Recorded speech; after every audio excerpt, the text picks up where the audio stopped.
My name is Jelena Sivulka. You already know my husband's here, and every time he loves to show up. And Greg is he's a missionary from the United States. He came to Serbia 30 years ago. I'm Serbian, and you have my Mulic, my Serbian last name. We have 3 kids: Benjamin, who's 24, Sarah, who's going to be 20, and Hannah's 15. Our youngest daughter has autism, and certainly raising a child with autism shaped our family and shaped and changed our faith. But actually one of the hardest times in our parenting, and Greg is here, which is kind of, unusual, but he can, he could comment if he wants to, but please don't. I mean, you came later on in your group. But one of the hardest moments for me when we were raising these kids, it's when our middle child, Sarah, was a teenager. And it seems that overnight, this sweet young girl that wanted to be a missionary, or actually that wanted to serve God in work with kids with special needs, a sweet, sweet young girl, actually, it seems overnight, she decided that she started neglecting her school. She fell in love, and she announced that she's not a believer anymore. And seriously, she was not pleasant to be around. And, I looked at her and I was wondering what happened to that sweet young girl. And it was, for a while she was gone. That sweet young girl was gone. And the one we had living with us, it was so hard that I would have 3 kids with autism instead of her. And, I just thought, what was I doing wrong? What was I doing so wrong that we are just dealing with this, to put it plainly, with a brat? And I remember making a huge mistake while being honest and vulnerable and telling my daughter, I am learning in this process. I was never a mother of a teenager. And well, sure enough, she's going to be using that later on, saying, well, you don't know what you're doing. And apparently very often I didn't know what I was doing. So I had to be on my knees. But I did say recently that, I thought that I'm a woman of faith. I thought that I trust God and believe God until I had kids being teenagers. So I'm going to be talking about parenting, and I'm going to be talking about our families. And I know that not everybody here is a parent, but actually, and maybe not a parent of a teenager. So what about you? You were a teenager once, and we all do influence, and we are part of the family of Christ, and there are quite a lot of teenagers there. So we have to be aware of this very unique group of young people.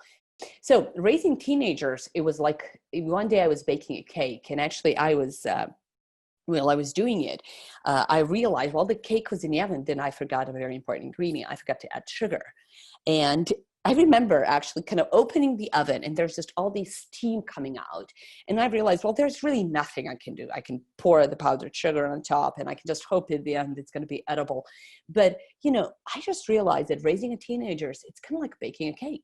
You very often have hot and steamy. It's hot and steamy when you get too close and you try to engage, in a conversation. Very often it's too late to add something. It seems like, your parenting is over. Well, of course it's not, but it does feel that way.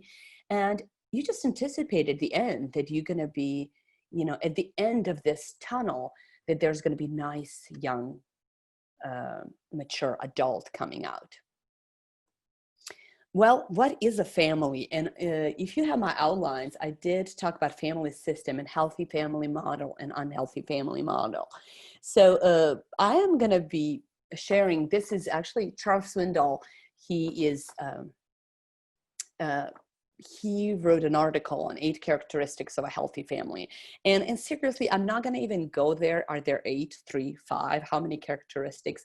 But it's kind of like we could all read, and they all end up being kind of like coming to the core, loving them, appreciating them, providing a secure environment that they could be open, where they are valued. And he talks that family is where you put down your first roots, where you form most lasting impressions, where you put together the building blocks of your character, and when you determine whether you will view life through the eyes of prejudice or acceptance. And healthy family model. So here's an article, I'll link to it if you want. He talks about 8 characteristics. And as I said, I'm really not going to go into, are they really 8? But he talks about, it is helpful so you can read it. He talks about committing that the members of the household are committed to one another. They are healthy families, spends time together. They're open for a communication, and healthy family turns inward during times of crisis. Members of healthy family express affirmation and encouragement. Often the members of a healthy family share spiritual commitment.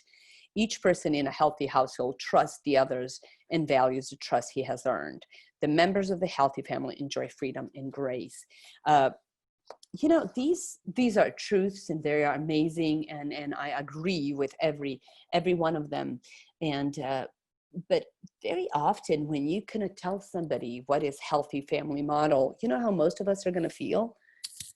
Guilty, because there's something that we didn't do it. There's something that our parents didn't do it. So now we are what, damaged or less good or less mature. Anyhow, it is very often, you know, it's kind of like when somebody is very anxious and you tell them that they should not, or like very anxious and worrying, and you tell them that they shouldn't worry. Do you think they're going to stop worrying? No. Actually, they're going to feel guilty that they worry. So we do have to offer something else, kind of like something that is going to be like the gap, what you can offer and what you know that you could and what you should be offering to your child. So very often when we see what we should do and when we read all these books, we kind of go home thinking, well, the bar is too high. And, you know, I always wonder, how did my parents they were not together when I was 1. My dad was, as I said, political prisoner. So he was gone. When he came out of the jail, they divorced. So they were not believers. So God, again, used all of that to bring me to him. So very often, and most of us actually grew up in unhealthy family model. It is now, when we talk about family, we talk about the system. But in 1950s, when the emerging of the family systems in therapy started, there were a lot of people that said that, actually Freud was one of them, saying that you should never have more than one member of the family in therapy, that's going to cause disaster. So, you know, when somebody started saying that family is a system, it was really kind of showing that it's kind of like a plant that you need to cherish. And then when they were coming with the ideas, how to work and help the family. And usually, you know, in a family models, when there is a system, the ones that we see that have the issues are usually teenagers, and we call them scapegoats. Scapegoats are usually the ones showing that the parents are going to come and say, we have a problem with this kid.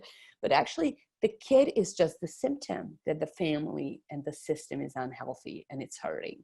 We see this in any type of abuse in a family, and domestic abuse and alcohol.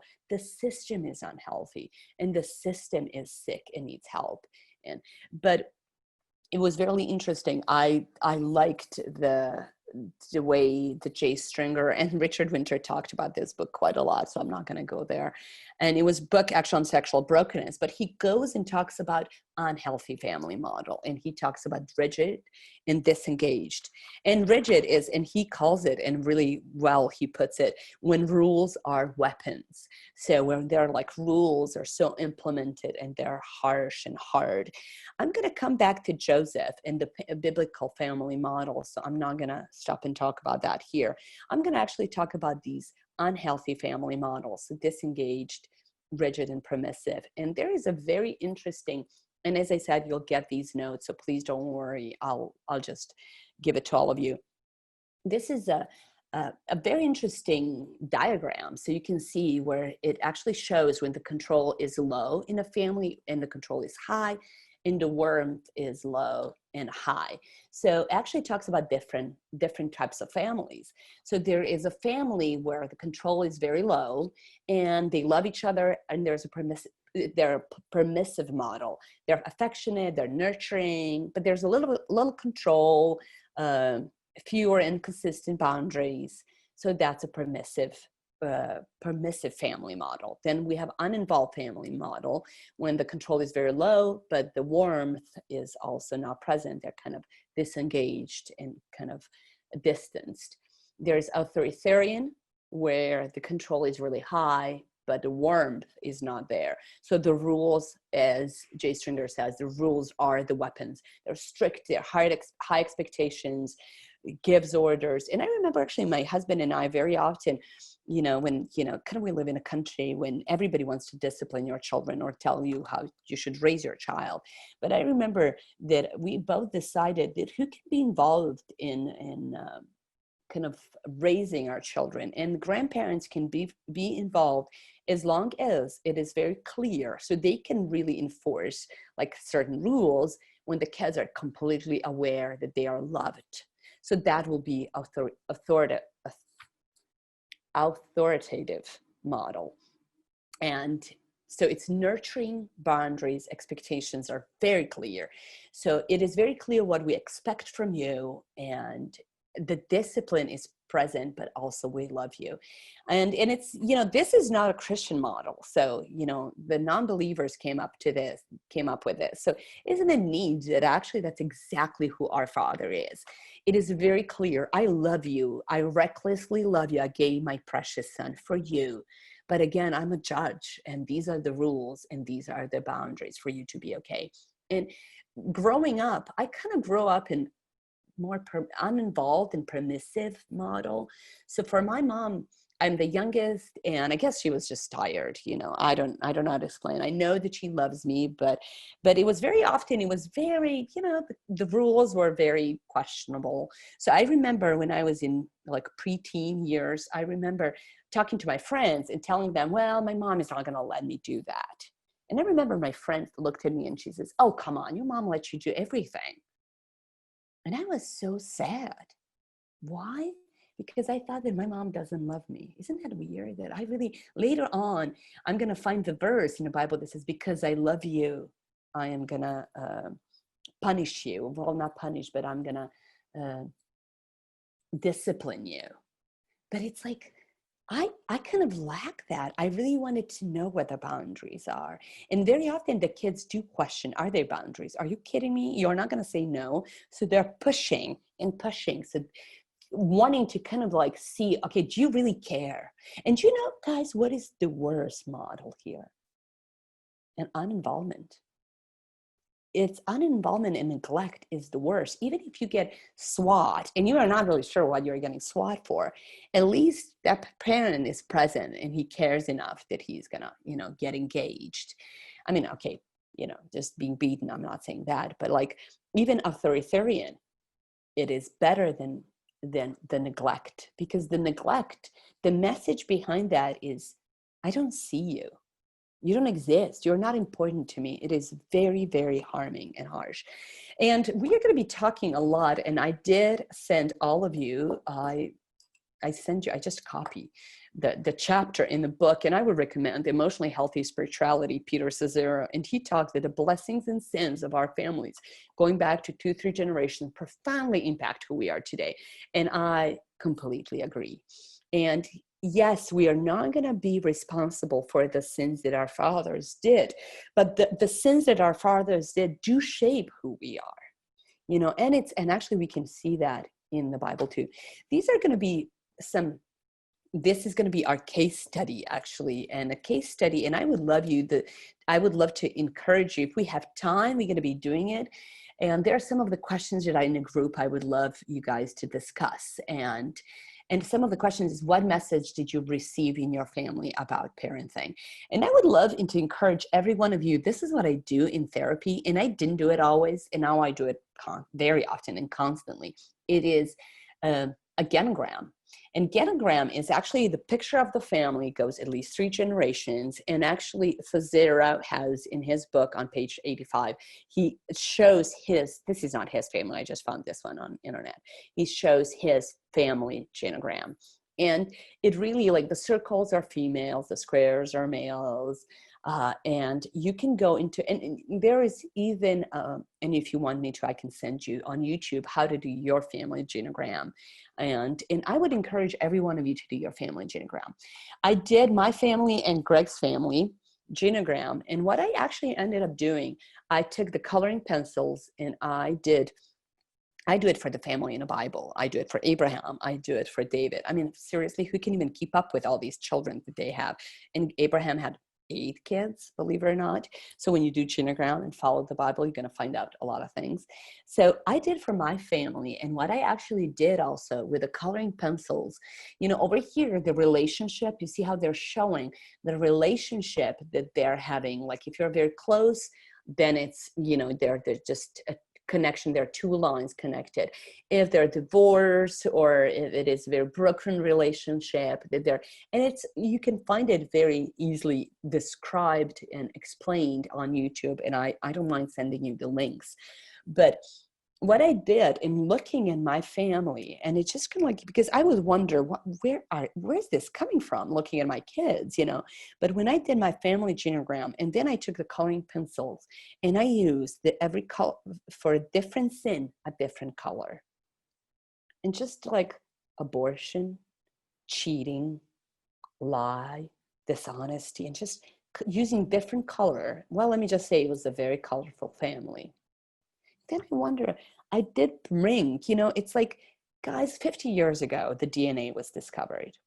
50 years ago, people didn't even know, why will somebody have blue eyes or brown eyes? So now we know what is that we kind of give to our kids. So do we really think that it's only the brown eyes and brown hair, that actually the sin, that especially the sin that it's constantly committed, not committed, but that we do constantly, or a different type of behavior, addictive behavior that we have, that shapes who we are, that shapes our brain, and actually shapes our DNA, and even it is kind of like inheritance for our kids. But anyways, that is something that I would love you to do. And I'm going to come back to some of these questions that I would love you to, before we go into breakout sessions.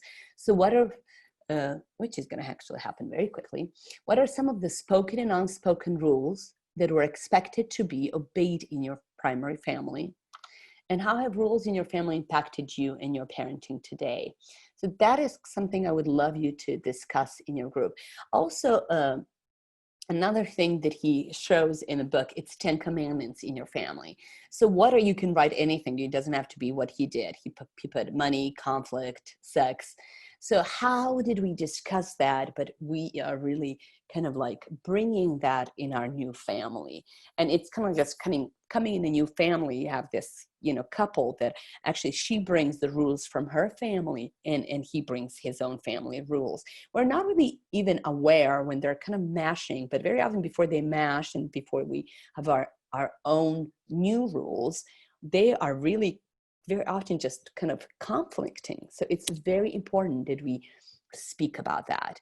And the thing that we don't speak about that doesn't mean they're still not shaping us. We're just not aware of that they're influencing us. If we have time, we are maybe going to go into the Beavers System that he also in the book talks about. But I'm going to continue actually talk about this, because we are not, it is not really our family, the children who were, but it's what really shapes us is the new family that we become and we are part of. And I love how Peter Cesaro talks that discipleship is putting off the sinful patterns and habits of our families of origin and being transformed to live as members of Christ's family. So it's kind of like we cannot go back and do certain things, but God gives us an option to have another family, to have a healthy family. And of course, there are a lot of dysfunctional families in the Bible that I'm going to be talking about. And then there are a lot of dysfunctional families in our churches. But it is very important that we are part of them. And discipleship is really kind of like doing that. You walk with somebody, helping them, that the sinful patterns that they bring and habits will be transformed into likeness of Christ. So biblical dysfunctional families, and I'm going to just mention, and actually Cesaro again talks and mentions in his own book. Cesaro is a pastor.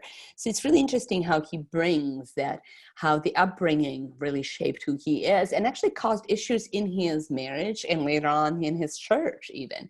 So very vulnerable, very openly he talks about his family.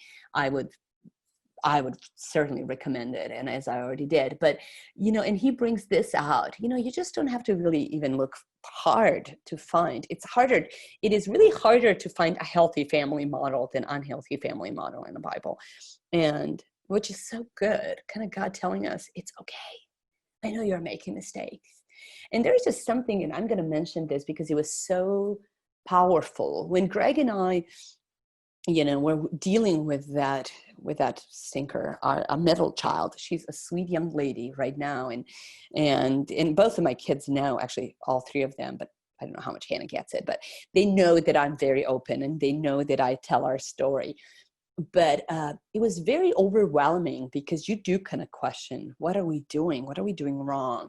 And I'm going to be talking about that too, but how important it is to know that a perfect father in a perfect surrounding, had two kids and they messed up. So if Adam and Eve did what they did, and God is perfect, and the surrounding was perfect, and certainly there were not in-laws, and certainly there was not like the generations of of wrong, just sinful DNA and everything. So they even made poor choices. So like the burden that we are doing something wrong, it is, yes, we are, but there is a father there is a powerful father that can help us and restore us. So it is very interesting to see the patterns that are just repeating constantly, like in Abraham's story, in Isaac, and then Jacob is going to do the patterns that play out in a present relationship. There are patterns of lying, patterns of favoritism, who they favor, who they don't, patterns of poor intimacy. I mean, it's the story of, in the story of Isaac, it looks like he had a good marriage, but then they totally favored one son over the other. And there were a lot of, and she would lie to Isaac and encourage the kid to lie. And it's just, which is going to ruin the sibling relationship. And it's just going to cause a huge gap there. And then there is, and we kind of see this pattern of jealousy and sibling rivalry, and it's just over and over. And it is also, there's just the complications that we do it. And I'm going to talk about a 21st century raising children. I think that's my next, yes, so I'm going to stop there. Ooh. Oh, how do I go back? Okay, there you go. So this is going to be the last slide before we go into our group discussions. But family values are deeply impact who we are and how we relate to the world around us. And there was really, in few movies I've seen, but there is I think it's the story of Us, where Bruce Willis and Michelle Pfeiffer, and it's a good marriage, kind of very realistic movie.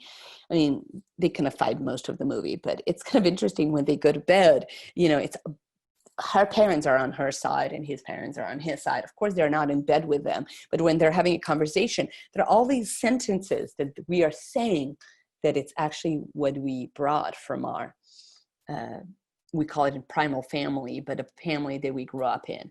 So one of the family model, the biblical family model that I admire, it is Joseph. And it's really amazing how this young man with a horrible background, actually, where he could see that his father loved his father, kind of had more than one wife, and there were just all these blended families, never a good idea. But then there was just, a favored one, then not favored one, just a mess. And then which caused so many issues among the siblings. And it's going to actually really almost cost him his life. So for 16 years, at the age around 16, he is sold into slavery. He's in the middle of nowhere. He's going to be a slave. He's going to be a prisoner. And then he's going to be the next one to rule over Egypt. And then the family comes. And most of us, what will our reaction be? I mean, I like how they did describe in the Bible that he kind of had to withdraw so that he can go and cry. So it's not that he didn't care, but one thing that his heart was not bitter and his heart was not callous. And it's so interesting. And let me go back to the names of his children, the way he names his kids. The way they named their kids really speaks about their relationship with God. His first son, Manasseh, but okay, It's God had made me forget all my troubles. And the second one, God had made me fruitful in the land of grief. So God is present. Oh, God had to be present because he did marry Asenath, that was a daughter of Potiphar, who was the priest, who was, the priest in Egypt. So he is growing up without the church, without support, without the books, without almost everything that we have today, but he had God, and God certainly shaped who he is and the way he raised his children. His children are going to be the 11th and the 12th, or doesn't matter, but like two tribes. Jacob is going to take his sons, and they're both going to be the tribes of Israel. Isn't that amazing? It's like how, a heart that Joseph chose not to be bitter shaped who his kids are and the destiny of his kids.